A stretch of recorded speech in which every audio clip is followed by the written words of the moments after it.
Study material और भर्ती updates का सबसे बड़ा खजाना। सब कुछ अब इलेक्ट्रिकल रोजगार वेबसाइट और ऐप पर। नमस्कार दोस्तों, इलेक्ट्रिकल रोजगार चैनल में आपका स्वागत है। पिछले वीडियो में हमने कर्चहॉफ्स फर्स्ट लॉ KCL को विस्तार से समझा था। आज हम सीखेंगे कर्चहॉफ्स सेकंड लॉ KVL, जिसे वोल्टेज नियम भी कहा जाता है। इस नियम को समझना बहुत जरूरी है क्योंकि इससे हम कॉम्प्लेक्स इलेक्ट्रिकल सर्किट्स का सही विश्लेषण कर सकते हैं। तो चलिए बिना देर किए वीडियो शुरू करते हैं। किरचॉफ का द्वितीय नियम, कर्चहॉफ्स वोल्टेज लॉ KVL, विद्युत ऊर्जा संरक्षण पर आधारित है। इस नियम के अनुसार किसी भी बंद परिपथ क्लोज्ड लूप में सभी वोल्टेज स्रोतों और वोल्टेज ड्रॉप का योग हमेशा शून्य होता है। गणितीय रूप से V शून्य, इसका मतलब अगर हम परिपथ में उपस्थित सभी वोल्टेज स्रोतों को धनात्मक और सभी वोल्टेज ड्रॉप्स को ऋणात्मक माने तो उनके योग का मान हमेशा शून्य होगा। अब ये नियम किस तरह से काम करता है, इसे बेहतर समझने के लिए एक उदाहरण देखते हैं।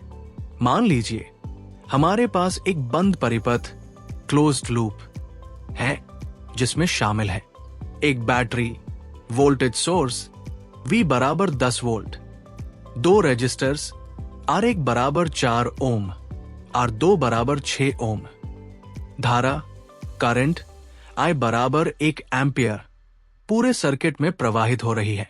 अब कर्चहॉफ का दूसरा नियम कहता है कि इस परिपथ में V minus V1 plus V2 बराबर शून्य, जहां V1 बराबर I गुणा R1 बराबर 1 एम्पियर गुणा 4 ओम बराबर 4 वोल्ट, V2 बराबर I गुणा R2 बराबर 1 एम्पियर गुणा 6 ओम बराबर 6 वोल्ट।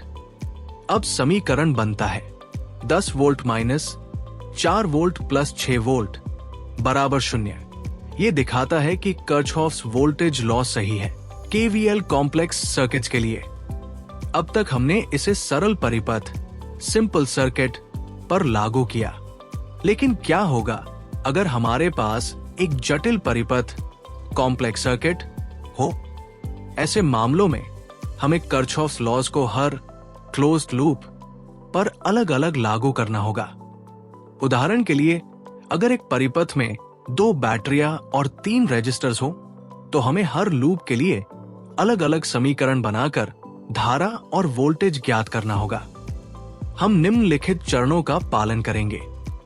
स्टेप 1, परिपथ में सभी धारा, करंट और वोल्टेज स्रोतों को चिन्हित करें। स्टेप 2, सभी बंद परिपथ लूप्स को पहचानें।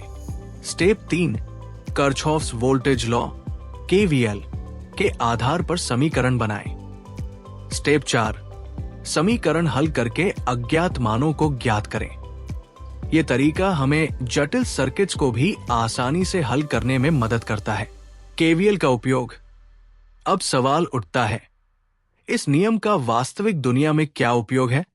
कर्चहॉफ्स सेकंड लॉ का उपयोग किया जाता है इलेक्ट्रिकल नेटवर्क में करंट और वोल्टेज का विश्लेषण करने के लिए। सोलर पैनल सिस्टम्स में बैटरियों और लोड के बीच वोल्टेज की गणना करने के लिए, PCB डिजाइन और इलेक्ट्रॉनिक डिवाइसेस के विकास में, पावर ट्रांसमिशन में करंट और वोल्टेज वितरण का सही अनुमान लगाने के लिए। इस नियम की मदद से हम जटिल इलेक्ट्रॉनिक सिस्टम को डिजाइन और ऑप्टिमाइज कर सकते हैं। तो दोस्तों, आज हमने कर्चहॉफ्स सेकंड लॉ को विस्तार से समझा। चलिए इसे जल्दी से रिवाइज कर लेते हैं। कर्चहॉफ्स सेकंड लॉ, बंद परिपथ में सभी वोल्टेज का योग हमेशा शून्य होता है। इस नियम का उपयोग जटिल विद्युत परिपथों और इलेक्ट्रॉनिक डिजाइनों में किया जाता है। इससे हमें करंट और वोल्टेज का सही विश्लेषण करने में मदद मिलती है। अब आपको ये नियम अच्छे से समझ आ गए होंगे। Quiz questions. प्रश्न 1, किरचॉफ का दूसरा नियम किस मूल सिद्धांत पर आधारित है? आवेश का संरक्षण, B ऊर्जा का संरक्षण, C संवेग का संरक्षण, D ओम का नियम। प्रश्न 2, किरचॉफ के दूसरे नियम के अनुसार बंद लूप में वोल्टेज का बीजगणितीय योग हमेशा होता है 0 बी कुल धारा के बराबर, सी प्रतिरोध के बराबर, डी कुल आवेश के बराबर। इन प्रश्न के जवाब कमेंट बॉक्स में दिए गए हैं। अधिक प्रश्न के लिए हमारी वेबसाइट पर जाएं। अगले वीडियो में हम जानेंगे DC series and parallel circuits और भी बहुत कुछ। अगर आपको यह वीडियो पसंद आई हो तो लाइक करें, शेयर करें और हमारे चैनल को सब्सक्राइब करें।